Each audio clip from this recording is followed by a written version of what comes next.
কৰ্ম আন্দোলনেৰে চলিছে এতিয়া অসমীয়াগিৰি বঙাইগাঁও জিলাৰ সিজন গ্ৰামৰ 1 নং চাইলাপাৰাৰ গাঁৱৰ যুৱক ৰামমোহন ৰায়ে আৰম্ভ কৰিছে এক নতুন প্ৰচেষ্টা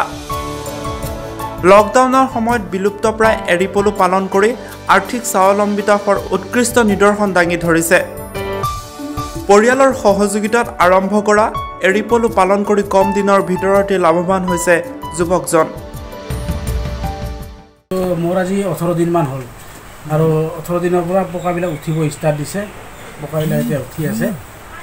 এতিয়া লাটা বানাৰ কাৰণে লাটা বানাব দিয়া হৈছে এই পোকাবিলাক অনুপ্ৰেৰিত মানে আমাৰ আগত গাঁৱত মানুহ আমাৰ গাঁৱৰ আইতাসকলে পুহিছিল আৰু মাহঁতো আগতে পুহিছিল